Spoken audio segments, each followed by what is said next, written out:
Hello students, myself Tidekar Sangeeta Machindra. Now today we are going to see the lesson on saying please. First of all, we will revise the previous lecture's part. In the previous lecture, we had started the lesson on saying please, which was written by A.G. Gardner.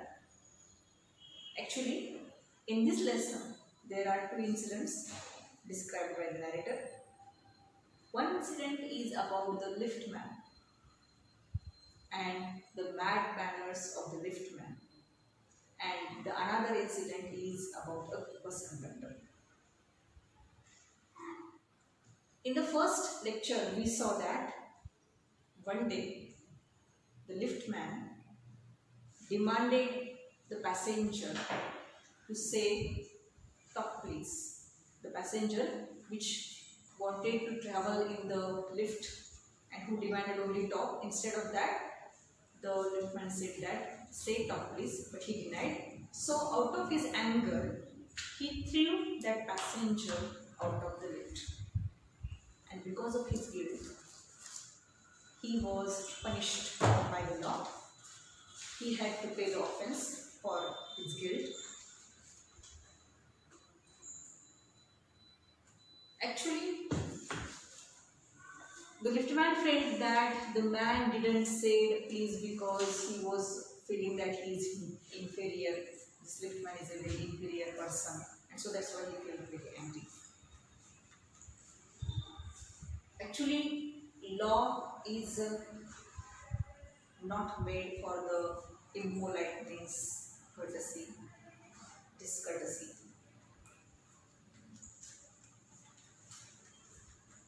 In the same way, for that, the narrator had given one more example of Sir Anthony Absolute, who bullied Captain Absolute, and Captain Absolute bullied Jack, and Jack also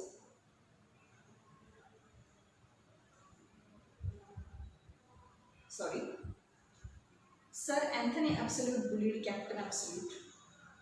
Captain Absolute bullied Fag, and Fag kicked the page boy.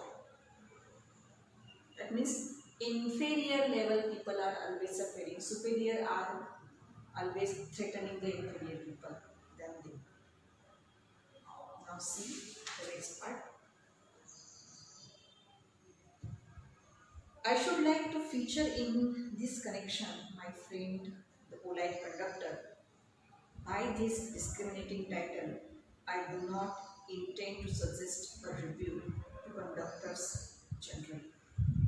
On the contrary, I am disposed to think that there are a few classes of men who come through the ordeal of a very trying calling better than bus conductors do. Here and there, you will meet an unpleasant specimen who regards the passengers as his natural enemies, as creatures whose chief purpose on the bus is to cheat him, and who can only be kept reasonably honest by a loud voice and aggressive manner. But this type is rarer than it is used to be. I fancy the public owes much to the underground railway company, which also runs the buses, for insisting on a certain standard of civility in its servants and taking care that standard is observed. In doing this, it not only makes things pleasant for the traveling public, but performs an important social service. In first incident, we see the bad manners through the incident of liftman. Now, in the second incident, the narrator had described the incident of the bus conductor. Actually, we all know that how the conductors behaves with passengers. They always think that the passengers are their enemies, and passengers are always ready to cheat the conductors. So that's why they are always talking with the passengers in an aggressive manner in a loud voice. But then too, narrator meet one conductor who was very different than the others. In the same way, narrator wanted to tell us that I am not blaming the species of the conductors, but I wanted to tell one incident which was happening with me. He says that actually I wanted to say thank you for the underground railway company who is running buses for maintaining the certain standard of civility, and that's why he had given this incident. Next para. It is not therefore with any feeling of unfriendliness to the conductors as a class that I pay a tribute to a particular member of that class. I first became conscious of his existence one day when I jumped onto a bus and found that I had left home without any money in my pocket. Everyone has had the experience and knows the feeling, the mixed feeling with which the discovery announces. You are annoyed because you look like a fool at the best and like a name at the worst. You would not be all surprised if the conductor eyed you coldly as much as to say, "Yes, I know that. Stay old trick. Now then get off." And even if the conductor is a good fellow and lets you down easily, you are faced with the necessity of going back and the inconvenience, perhaps of missing your train or your engagement. Actually, the narrator, H. Gardner, wanted to tell here that I am not unfriendly with other conductors as a class, that I am only tributing to one of the particular member of that class.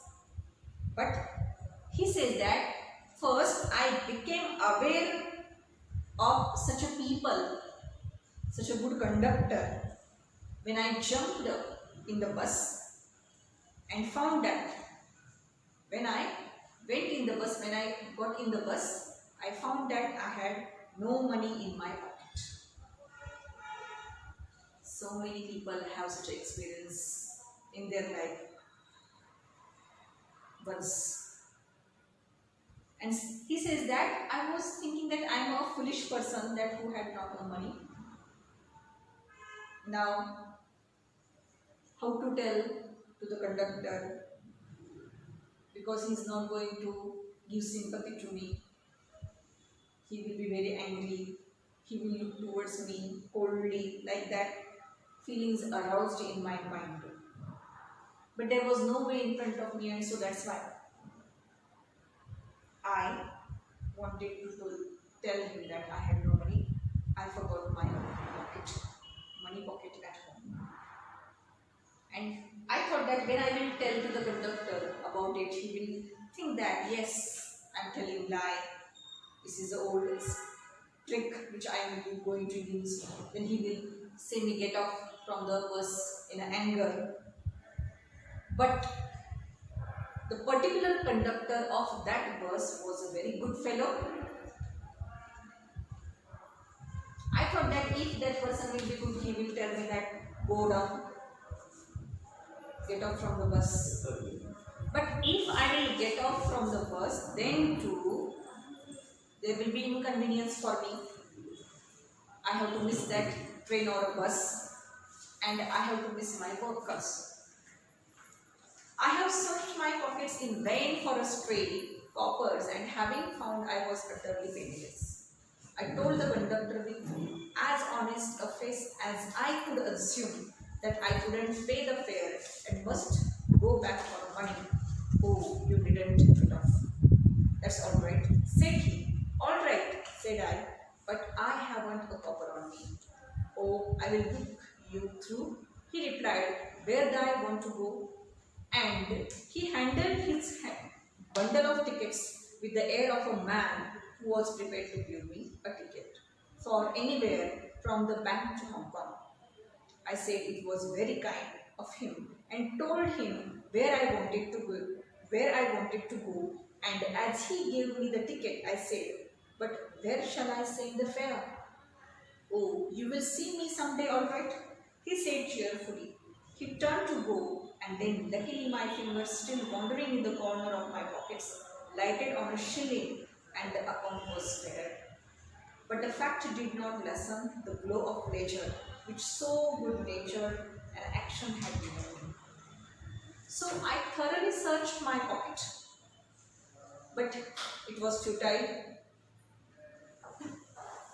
There was not a single copper in my pocket. And so now I decided to tell it about conductor. And before telling, I made honest face as I can make. And I told him that I had no money, I had to get off from the bus. The conductor said that no necessary to get off. No, okay, then I will give you ticket. Okay. And he told me that where he wanted to go, tell me about it, I will give you ticket. Then narrator told where he wanted to go, he gave him ticket. Then narrator asked him that when I will give your money back, when I will send your fare, and where? He said that not necessary. After some day, when you will meet me, that time you give my money back. But again narrator searched his pocket and he found a shilling, and he gave the money and the account was squared. But then narrator says that I got a such a nice experience from that conductor. He was such a nice, very good fellow, good natured person, good mannered person. Next paragraph. A few days after, my most sensitive toe was trampled on rather heavily as I sat reading on the top of a bus. I looked up with some anger and more agony and saw my friend of a cheerful countenance. "Sorry, sir," he said, "I know these are heavy boots, bottom, because my own feet get trod on so much, and now I'm treading on other people's. Hope I didn't hurt you, sir." He had hurt me, but he was so nice about it that I assured him he hadn't. After this, I began to observe him whenever I boarded his bus, and found a curious pleasure in a constant good nature of his bearing. He seemed to have an inexhaustible fund of patience and a gift for making his passengers comfortable. I noticed that if it was raining, he would run up the stairs and give some the tip that there was room inside. With old people, he was as considerate as a son. With children, as a solicitous as a father. He had evidently a peculiarly warm place in his heart for young people, and always indulged in some merry jest with them. If he had a blind man on a board, it was not enough to set him down safely on the pavement. He would call to Bill in front to wait while he took him across the road, or round the corner, or otherwise safely on his way. In short, I found that irradiated such an atmosphere of a good temper and kindliness that a journey with him was a lesson in natural courtesy and good manners. See, Nata says that I got such a good experience from that conductor. He gave my money of the ticket, he gave me a free ticket and told me that give me money anytime when I will meet you anywhere. Then he says that after that incident, after a few days, when I was traveling from that same bus, that time I was traveling on the top of the bus and somebody had tramped my foot rather heavily. I became so angry, and in more agony, I look up that who had did that. That time, I found that same conductor. Actually, he had tapped my foot very heavily. But then too, before I say something, he said, "Sorry sir, have you hurt you? Have I hurt you? Actually, these boots are very heavy." Though he had hurt him, then too narrator said that, "No, you haven't hurt me." Narrator says that actually, after that two incidents, I always observed that same conductor, and I saw he was a very good natured person. He had a inexhaustible patience, and he was always doing more and more efforts to make his passengers comfortable. In a rainy season, he is always running up and down in the bus and telling the passengers that there is a place. He is very considerate about the old people like a son. He is taking a lot of care of the children like a father. And with young people, he was always making jokes and always talking with them. If there is any blind person traveling in his bus, he is very helpful to them. When that person wanted to get up from the bus, he was setting that person down safely on the pavement. If that person wanted to cross the road, he was helping him to cross the road. If that person wanted to go on the corner of the road, he was sending that person by giving help onto the corner of the road or on the other side of the road. In short, he was spreading good manners, good temper, kindliness through his journey and through his nature to the people. Next paragraph. What struck me particularly was the ease with which he got through his work. If bad manners are infectious, so also are good manners. If we encounter incivility, most of us are apt to become uncivil. But it is an usually uncouth person who can be disagreeable with sunny people. It is with manners as with the weather.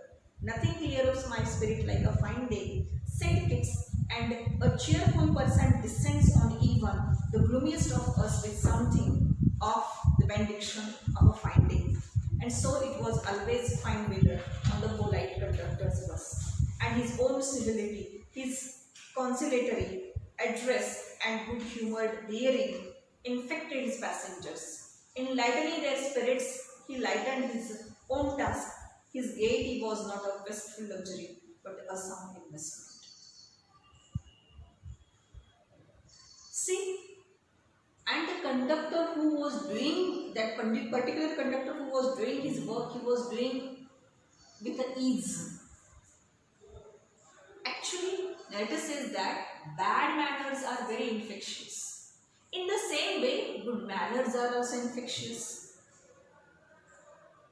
If we behave uncivil with others, we get back such uncivility from others also. Narrator had given one example of the poet Keats. He says that nothing clears up my spirit like a fine day. A fine day can make my day happy. And if any bad person, gloomiest person come in the contact of the good person, good mannered person, he also behave like a good mannered person. Actually, narrator says that there was a very good atmosphere in that conductor's bus, and he was lightening the spirits of the passengers, and his happiness, his cheerfulness was not a wasteful luxury, but it was a sound investment. And he was getting such a good reactions from the people to him also because of his behavior.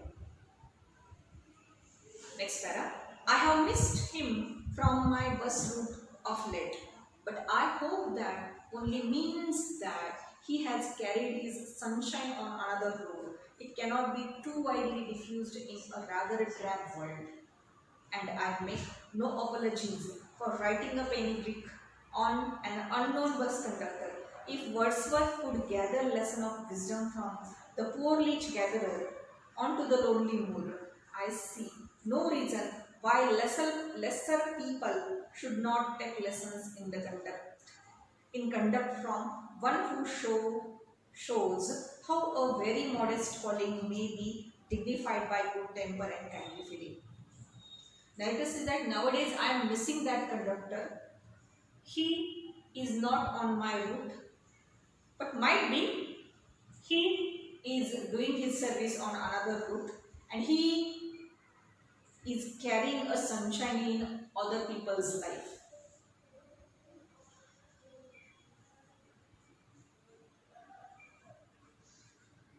See, narrator says that here narrator has given an example of Wordsworth. Wordsworth is one of the such a popular poet who had got a lesson from the poor leech gatherer, such a type of one insect. He had taken a lesson from him and he had written one nice poem on a lonely moor. So poet says, narrator says that why we cannot get a lesson from inferior people also. And if we get a lesson from the inferior people, we must thank them. We must show our dignity towards them. It is a matter of general agreement that war has had a chilling effect upon those little everyday civilities of behavior that sweeten the general air. We must get those civilities back if we are to make life kindly and tolerable for each other. We cannot get them back by invoking the law. The policeman is a necessary symbol and the law is a necessary institution for a society that is still somewhat lower than the angels. But the law can only protect us against material attack, nor will the liftman's way of meeting moral affront by physical violence help us to restore the civilities. I suggest to him that he would have had a more subtle and effective revenge if he had treated the gentleman who would not say please with elaborate politeness. Narrator says that we must see a chilling effect of civilities, of behavior, and he says that the liftman can, without making angry on that person or do not accepting pleas from that person, he must behave in a very different way and he can give the lesson to that employer.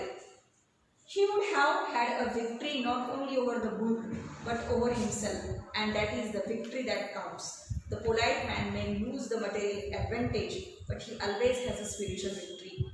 I comment to the liftman a story of Chesterfield. In his time, the London streets were without the pavements of today, and the man who took the wall had the driest footing. I never give the ball to a scoundrel, said a man who met Chesterfield one day in the street. I always do, said Chesterfield, stepping with the bow into the road. I hope the liftman will agree that this revenge was much more swift than if he had plunged the fellow into the mud. Narrator has given one more example of Chesterfield. He is actually English statesman, author. That time when he was living in London, that time there were no pavements. People had to walk on the roads without pavements. They had to walk on the wall. If they walk down, the mud is sticking to their legs. So that's why they were walking on the wall. One day when Chesterfield was walking on that wall, one person came in front of him. He said that I was not going to give the way for the scoundrels. Chesterfield didn't become angry. He said that, but I will. I always give the way. And he got down from that wall. Letter says that the liftman can also behave like that without throwing that man into the mud. If he behaved very politely with him, that man felt very sorry. And because of that, he will get the victory on his mind. Though he will not get the material advantage, but there will be a spiritual victory in his life. Thank you.